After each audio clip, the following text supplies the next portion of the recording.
think that everything is settled properly, except for this. Man, these things were just not designed with bearded people in mind, I don't think.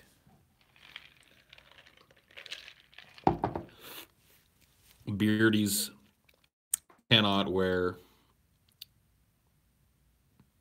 these types of fucking masks. Oh, but I tell you what, these masks are really good at keeping your face warm, which is why I'm wearing this one tonight. Not trying to be edgy with this. I'm just trying to keep my face warm. Whew.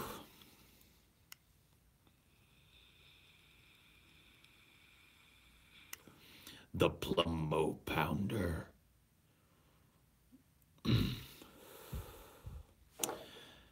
Aggressively ask for your money? No. No, no, sir, no. Wait, maybe I can poke the beard through? Like Vader did? Oh, yeah. There we go. Ha-ha! The autistic pounder. Yeah. These things work to keep your face warm, but they're not very comfortable. So I'm just going to have to let my face freeze. Go ahead and freeze, face. I'll put a hood up. No, keep it on. It's uncomfortable, dude. It's like all bristly around my mouth and shit. Like, I don't want that shit. I don't want it. Do a pee, you'll warm up. Does peeing warm you up? Is that true? Is that scientifically accurate?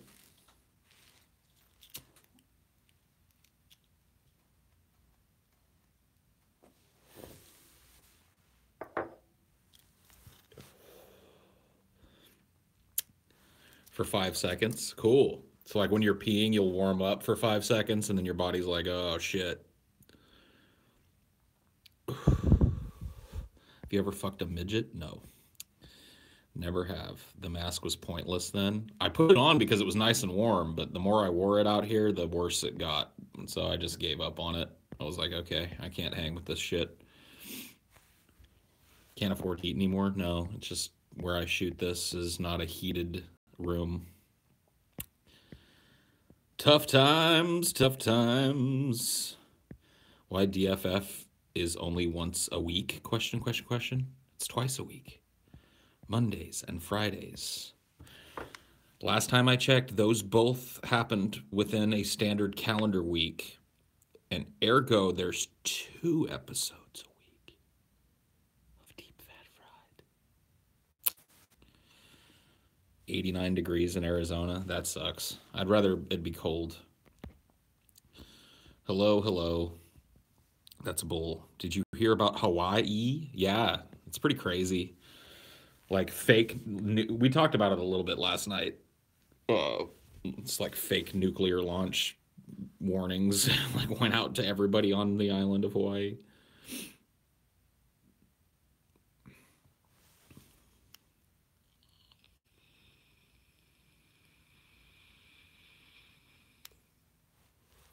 When is DFF due to go live? I don't know. We've got 2 episodes under our belt. Both of them went pretty smoothly in terms of technical stuff. So I'd say, you know, iron out the few little kinks that we've found and, you know, do it upright. I don't know exactly when it's going to be a live show, but I will let you guys know when I do. Uploading takes a long time, though. That's true. That is true. That's one of the downsides of doing it pre-recorded. So that's why we're working towards a live show. We just want to make sure that when we go live, we're all, you know, happy with where things are at and all the kinks are ironed out technically and otherwise, and we're ready to go.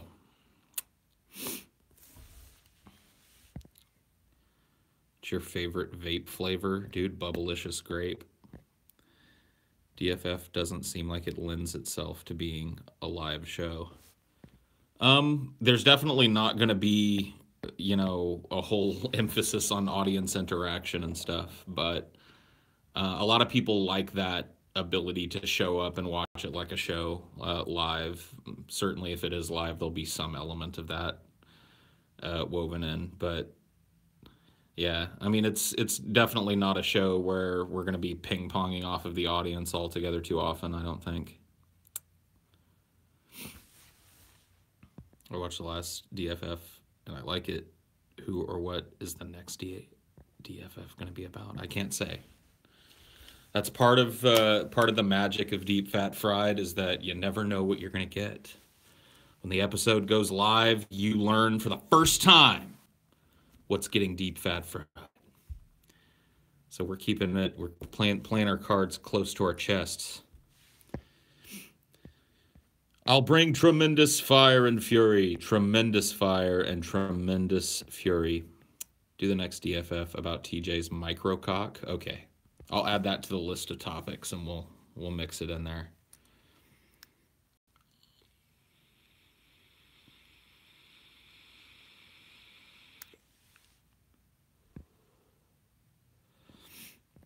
Next DFF episode should be a cutting the fat episode. Dude, cutting the fat. Dun dun dun dun dun dun. Your mom and TJ's mom should fist fight for money on stream. Why? Oh, I don't want to see either of those ladies fist fighting. That would be awful.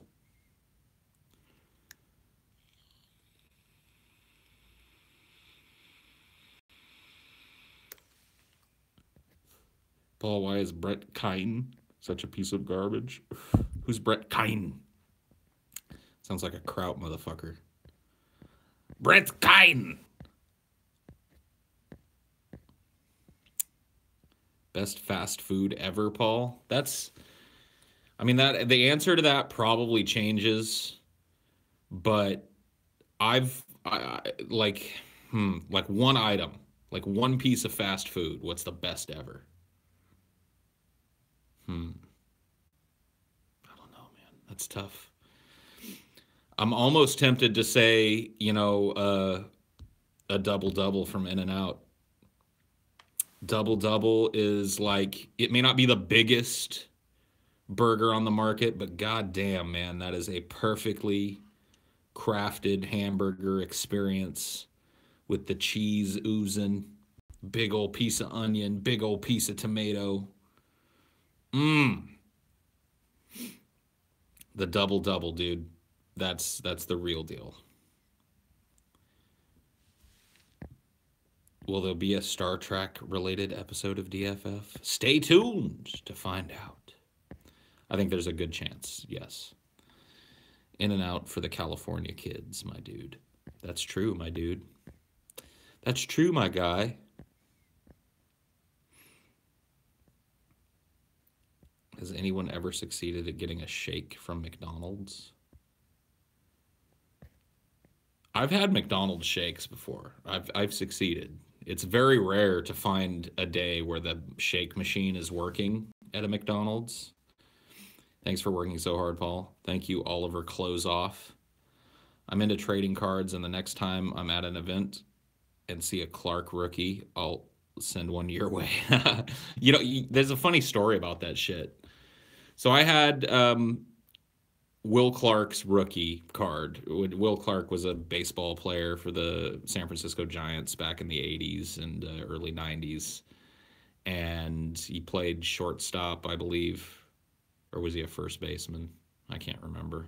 Anyway, I liked him a lot back when I was a kid. I briefly got into baseball, and he was my favorite player. And I ended up with a Will Clark rookie for Christmas or some shit one year. My parents found one at a card shop and got me it, and then I had it in a little case and everything, and I kept that motherfucker. Even though I stopped caring about baseball, I was like, yeah, but, I've got the Will Clark rookie. So, fast forward to me being a fucking teenager, I've still got the fucking thing. And I've picked up smoking as a habit now. And my parents have given up pretty much trying to get me to not smoke. They've just said you can't smoke anywhere near the house. And I don't want to see it. I don't want to hear it. And to the best extent, I don't want to smell it. You're doing your own laundry now. Like, that was the rules. So I was like, okay, that's fair enough, I guess. But then we went on vacation together. And I ran out of cigarettes while I was on vacation. And I had no money. And my stepdad, I was like begging my stepdad, just buy me a pack of smokes, man. Come on, you know how it is. Because he used to be a smoker for a long time before he quit. I was like, you know how it is, man. Just give me a pack of smokes. I'll pay you back when we get back to town. I've got cash at the house. I'll just give it to you, blah, blah, blah, blah. And he's like, nope, not going to do it. Not going to do it. Not going to do it. But I kept like hounding him and hounding him and hounding him for it. Until finally he was like, all right, I'll get you a pack of smokes, but I don't want money for it. I was like, all right. He's like, I want that Will Clark rookie. And I was like, okay. So he went and got me a pack of smokes. And then as soon as we got home, he was like, give me that rookie. I was like, fuck. So I went in my room and I gave him the Clark rookie. So he's still got it somewhere. I'm telling you, right? Isn't it terrible? Isn't it terrible what a smoker will do? So yeah, my stepdad still got that rookie somewhere. He's like, nope, it's not for sale, man. That's my rookie.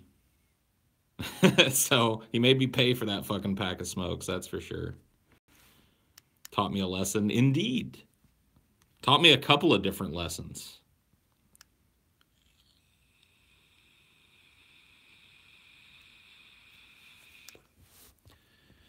Hey, Paul, I don't have a good relationship with my dad. In fact, we seem to hate each other. Do you relate? I don't know if me and my dad hate each other, but I don't think we get along all that well as adult men. I think we got along a lot better when I was a kid. Because when I was a kid, his manner was kind of like, at least at the time, it seemed cool. You know what I mean? Because he was kind of dismissive, didn't really care what I was up to or doing. As long as X, Y, and Z got done, he was happy, and I could be out whenever I wanted and bring friends over as long as we were quiet and have them there till whenever I wanted. You know, there were no, like, I don't know, he wasn't a hard ass in that way. But as adults, we just don't mesh, dude. We've got different, I don't know, just complete, like we're very much alike in terms of the way that we speak and sometimes the way that we think. But when we get in the same room together, one of us is going to be offended about something. One of us is going to get angry at the other one for something. He's also kind of an absentee in terms of like well, he was. I kind of pulled the cord on my relationship with my dad. But before that, he would just disappear for months and months, and I wouldn't hear from him. And then he'd show up and be like, "Hey, I'm in town, boy. Want to go get some dinner?" And I'm just like, "Not really." Okay, I guess I will, because who knows when I'll see you next. But, but yeah. So he and I just not compatible as men. Call my dad? Nah, no thanks.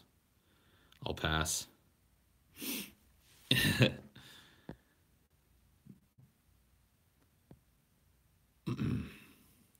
Red Letter Meteor. Red Letter Media is funnier than Paul and TJ could ever be. Why aren't you watching their shit then? Go dial into some why are you over here in my shit blabbing off about their shit? Why don't you go suck their dicks on their stream? Okay, well, go do it then. Go blow them directly. Don't blow them over here. Go straight to the knob and slob it. Don't, try and bring their dick into my stream and suck it. Like, fuck off. It's good to see fault in a parent. It means you are independent. Yeah. I mean, it's not necessarily fault. I don't blame him. A lot of the differences that we have are due to my own personality traits and stubbornness. I'm a lot like my mom, and there's a reason they didn't stay married. Let's put it that way. So, and there's not a lot I can do about that.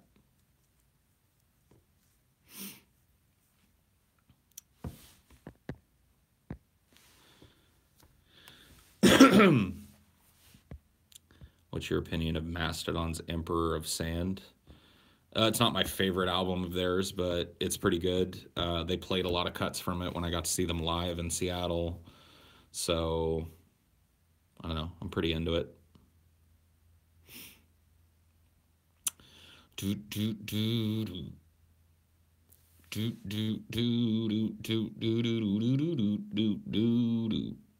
What's with the dislikes? I can't even see dislikes from here. All I see is likes, and it says there's 43 of them. I don't know. Some group of saltiness probably got together and decided that they were gonna mass dislike the stream, as if I give two shits. Don't give a fook. Yeah, like-dislike ratio is not what I'm chasing with this, so people can have their fun with it, but I give a shit. Salt miners, yeah. What do you think about Trump calling Africa a shithole? I mean, fuck, man. Why are people so interested in this? Okay. So, a lot of countries in Africa, in fact, I'd venture to say most countries in Africa probably qualify as shithole countries, so he's not necessarily wrong, but it's unbecoming of a president to say those things. He's the chief diplomat of the United States. It's his job to be diplomatic, and that's all I have to say about it. It's just another, example of Trump bucking the trends of propriety for the president. I don't think that this one is necessarily a good one to buck, but whatever. His base is happy about it. Everybody else is, like, TJ and I were scrolling through YouTube's news thing last night right before bed, and we were just like, and then, like, there's one where, like, a news anchor cried because Trump called Africa a shithole, and it's just like, all right, this is just ridiculous now. Like, the absolute thin-skinned nation, like, what is going on? Everybody is so fickle, and their allegiances shift so quickly. Like, people will vacillate back and forth between two people multiple times in a fucking week in terms of, like, who they think is winning some dispute. And people are so easily fucking offended and so self-focused and so just needy. And it's just gone to the point where it's like fucking people, like a fucking news anchor is crying because the president called Africa a shithole.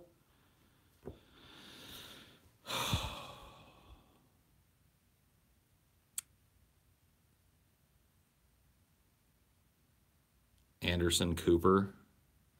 Yeah, just a bunch of fucking babies on both sides of the aisle, too. Everybody's fucking thin-skinned now.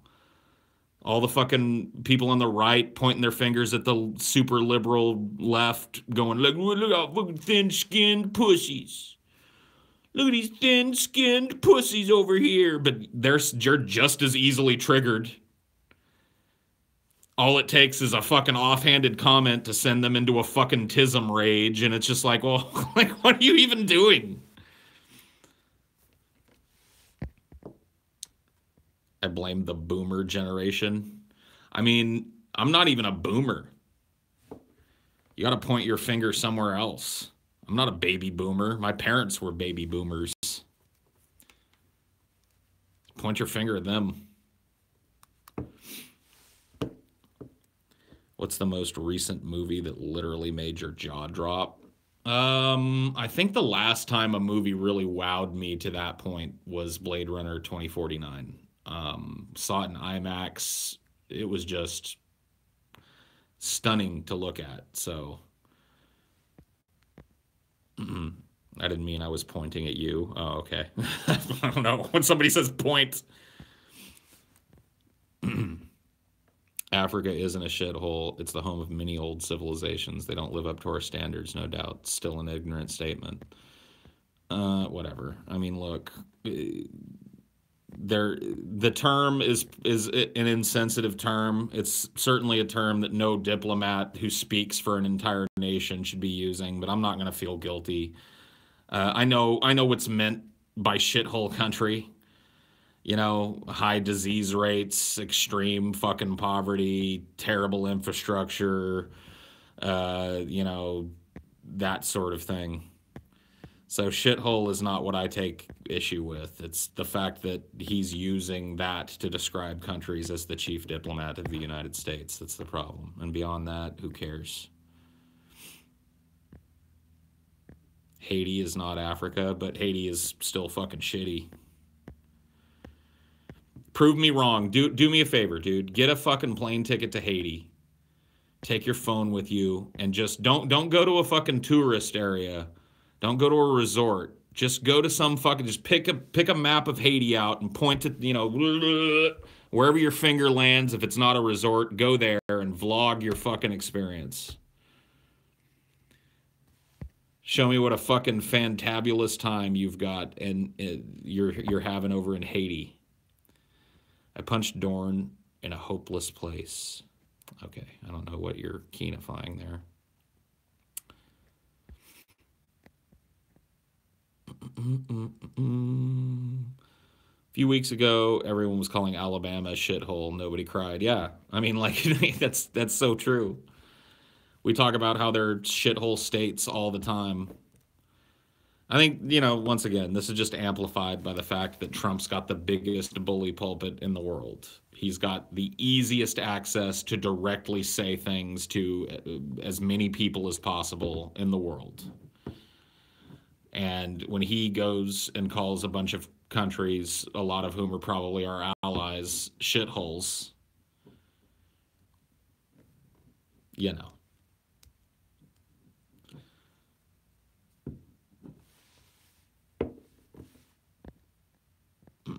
Point to any Paul body part, it will be disgusting. Okay.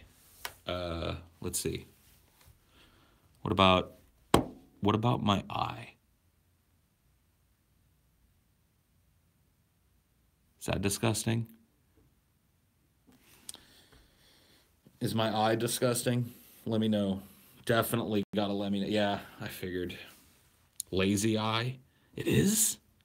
It's lazy.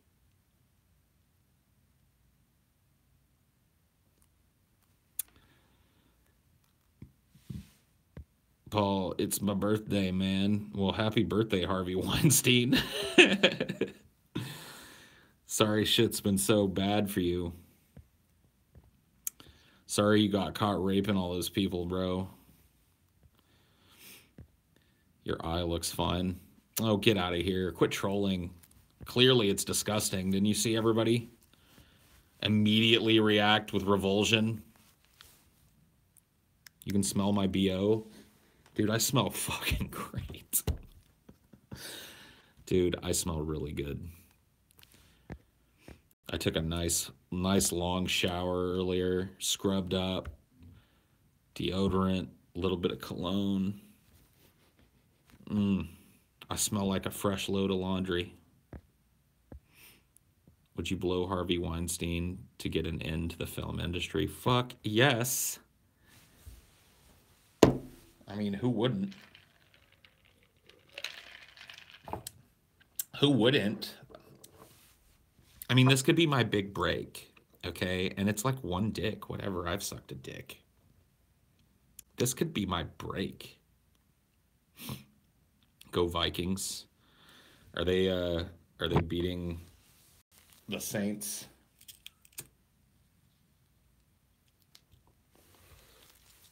Or is that who the Saints are playing today? The Vikings won.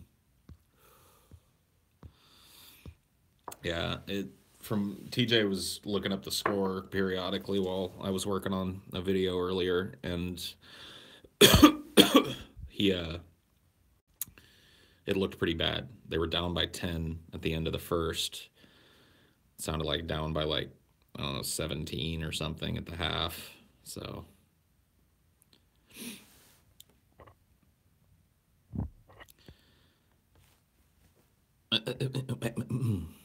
what do you usually do during the day?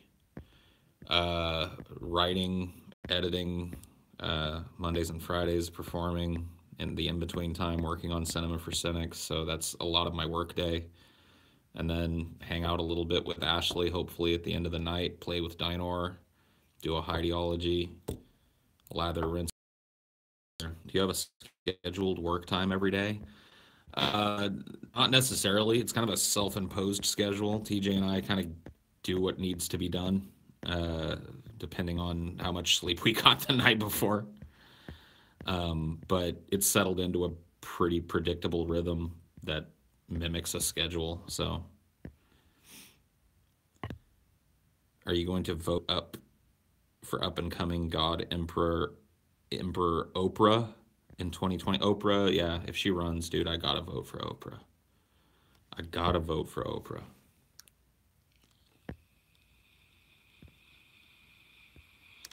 Paul, are you a flumpy flumpoid? Yes, I'm a flumpy flumpoid. Do you think TJ would get mad if you called him Tej for a month? I say Tej pretty often, and he's never actually gotten mad at it. So, you think you could write a good Sherlock Holmes story? Probably not. I don't have a whole lot of love for the character. I mean, I like Sherlock Holmes, but I'd be a liar if I said I was a giant fan of the books or the film adaptations. It's just, I don't know, not my bag, I guess.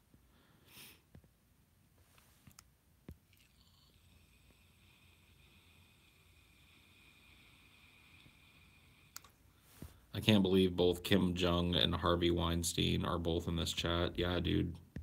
A lot of really high-profile people are fans of Highdeology. I mean, I know there's not a whole ton of people in here now, but that's just because it's kept on the low for a reason. You know, Harvey likes to have a place where he can express himself, and so does Kim Il-sung, you know.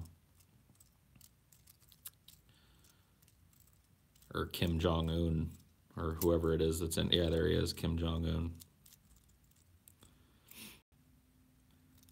Yeah, I mean, like, what am I gonna do? He's petulant and he's an enemy of the United States, but god damn it, he deserves to have his voice heard. Fuck you, America! Oh man, you gotta tone down your rhetoric, Kim. We're a lot more chill here in America. You've got to learn to chill. That's the whole problem with your country. And you know, it's not your politics, it's your lack of chill. And I understand why you guys are so unchill. I can fucking look, I'm not here to point the finger at you, okay? Big civil war, the country is split. All these big countries line up with, you know, your fucking ex-enemies. You feel threatened from all directions. I know why you guys have no chill. I'm just saying the entire thing would work way better if you would just try the chill. Introduce a little bit of fun. You know what I mean? Not like state-sanctioned fun, but like, hey, everybody, let's cut loose. You get out there and strip your shirt off and run through the sprinklers with a bunch of people or something. Just have some fun, you know?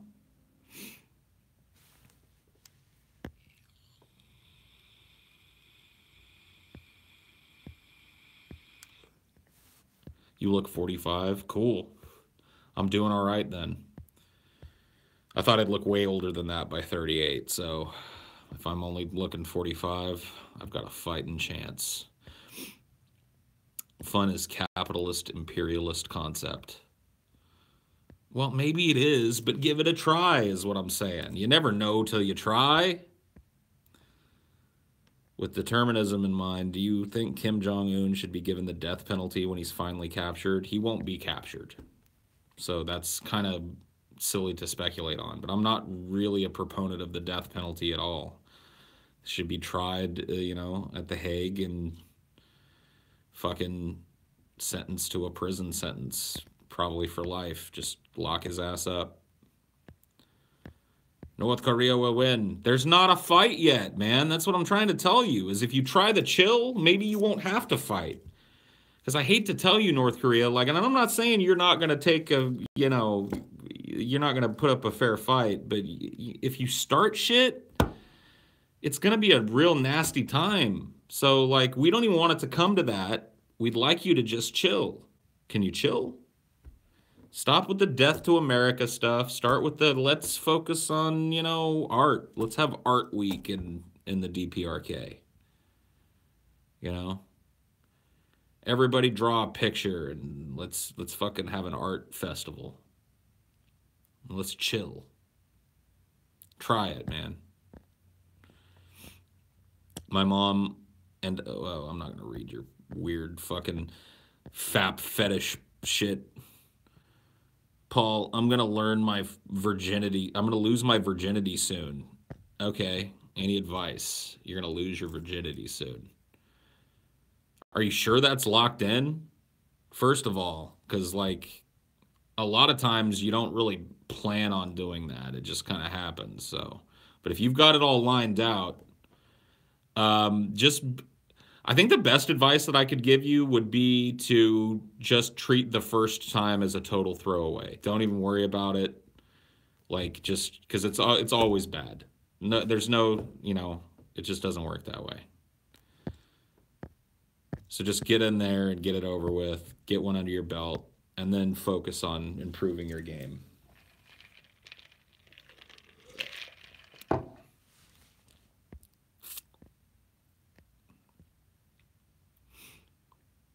Hey, Paul, I just got dumped today. Need some advice on getting her back. I honestly don't know how that works. I'm definitely not a dude to ask about that shit. I'm not a get her back type of person.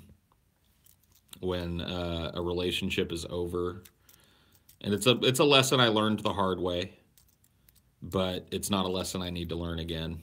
When a relationship is over, there's very, very little chance that it can be repaired, and focusing your time and energy trying to recapture that is probably a waste of your time. And you should probably move forward. You get her back by moving on. I mean, that is kind of true, too. That may be true. She may become interested when she sees you're doing well and you're out there and you're dating, and she starts to hear little whisperings of you about town, dude. I saw fucking Dildo Master 82, and he was at the Red Robin with some fucking Puerto Rican chick with a big fat ass. And she'll be like, what? And then your phone will start ringing. Hey, Paul, I love your streams. Do you like anime, and what is your favorite anime? I'm not a real fan of anime. I like some of them. It's not even really an anime. I like Miyazaki's stuff. So Princess Mononoke and Spirited Away and stuff like that. Those are kind of movies, not animes, though, right? Or I don't even really know, to be honest with you. Attack on Titan. Yeah, there you go. That's a good one. I like that one. That one has, I guess, a lot of mainstream appeal in comparison to a lot of other animes, and it's really overdone, I guess, in the anime community. Like, it seems like, I don't know. I went to this, like, weeaboo convention with Ashley when we first started dating in San Antonio, and there seemed to be like factions of people that were into animes that pretty much everybody that wasn't into those animes thought was really cringy and lame. So like there was a bunch of these dudes running around with those headbands on from Naruto, and pretty much anybody that had that headband on was fat. Like, so it was a bunch of fat dudes running around with Naruto headbands on. And then there were people wearing like the robes of like Rangers from Attack on Titan. So I guess, I don't know, man. I guess those were the two factions, at least at that time. So sweaty nerds wearing Naruto headbands and sweaty nerds wearing Ranger capes from Attack on Titan, walking around buying anime memorabilia, basically. I still had fun, but there was noticeable tension. TJ will be mad. What? About what? What's he gonna be mad about? Do you have a cold? I'm at the tail end of a cold. The last 3 days, I've had one nostril or no nostrils. Today, I've got both nostrils, kind of, but there's a lot of congestion behind the nose. So, what am I gonna do? What am I gonna do, dude? I live in a place where it's like either so humid that you don't even want to go outside, or it's fucking freezing cold outside. God damn it. Have you ever been addicted to nasal spray? I've never been addicted to nasal spray, but I've taken it and I've seen why people can get addicted to it. I had a friend who had a prescription for Flonase, and he didn't like it. He didn't like the spray thing, so he got something else, and I was having really bad allergies, and he was like, dude, I've got this fucking Flonase thing that's unused. I've got like a refill for it and everything. Dude, that shit, the old prescription Flonase made you feel like a fucking golden god, dude. It was great. Finally saw Wonder Woman, and your review was spot on. Cool. Yeah. It's a pretty good movie.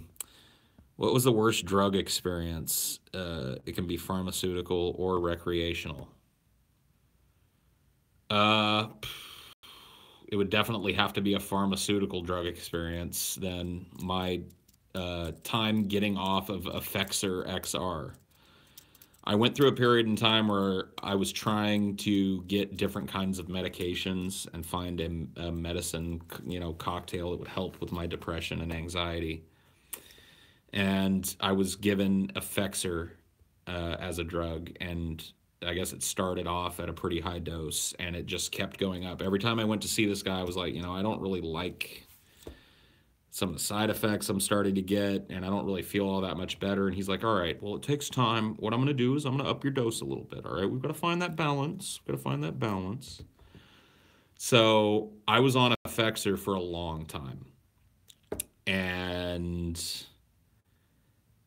when I finally got fed up with the side effects of it, I decided that I needed to go off of it. And when I went to the doctor that had prescribed it, his advice to me was,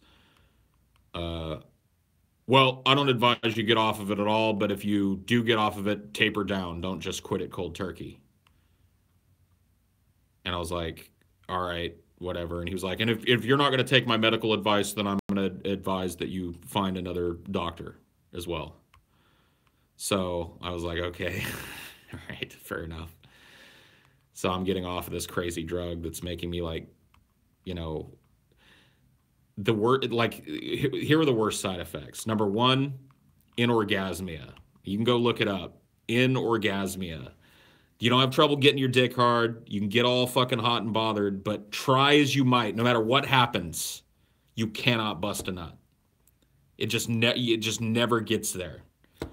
And on this fucking drug, that was my life. It was like a fucking Herculean feat to bust a nut. That was the worst. The second worst was flop sweats. I would, at the drop of a hat, with barely any fucking physical exertion at all, like I would get up and walk across the room to grab a cup, and I would just go, not like a little bead of sweat or something. Like I've been on the fucking treadmill for 20 hours, just like, I would show up to work and people thought I ran to work and shit. It looked like I was, yeah, it was like I was running for my life right before work. I'd just be like wiping it all, constantly wiping it on my sleeves, and then my sleeves and the whole fucking chest are all wet. It was, I couldn't fucking stand it, dude. It was horrible. On top of that, I guess the third worst one was I'd get these things that I call brain zaps. And I've heard other people that have been on similar drugs and the same drug talk about them. It's this weird feeling, and it's hard to fucking explain to somebody that's never had one. It's like this, like tingling, zapping kind of feeling, and it feels like it pulls your eyes up and back over your skull. The drug is Effexor XR. So Effexor and then capital XR. The brain zaps shit is totally weird. So I got off of it, but coming off of it was the worst drug experience I ever had. It was, I felt like I'd gone insane for about 2 months because I did what the doctor said. I took what I had left and tapered down as best I could. But when I finally reached that last pill and stopped taking it, I didn't know it was real. I had horrible stomach cramps, horrible like mood swings. The sweating and shit just got worse. I felt like totally out of control, like I was making impulsive decisions without any fucking rational thought behind them. And so I felt like it was too dangerous for me to drive a fucking car. So I spent like 3 weeks just laying in bed and eating soup and trying to avoid seeing anybody because there was a chance I'd just go off. It was pretty terrible. So that happens to me when I don't take them. Yeah. Most SSRIs are no better than placebos, and many times are worse. Most SSRIs gave me headaches after the first few doses. Prozac sent me to the hospital. Yeah, I don't know. It did not help with my depression at all. In fact, it added to my anxiety and depression because it introduced a bunch of weird new problems into my life that no dude that's in his fucking late 20s wants to have.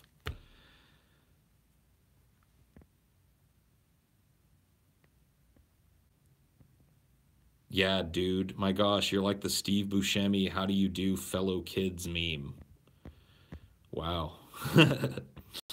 You're an angry little one.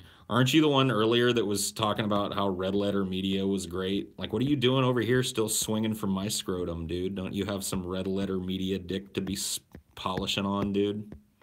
Dude. I should look up the one I took for 2 months and getting off of was hell. After they finally listened to me and gave me Xanax, like I said from the start. Yeah, dude, he's swinging from my nuts like a chandelier. And I'd like him to climb up and get this dick if he's going to be around. If not, then he needs to go find Red Letter Media and watch the shit out of them.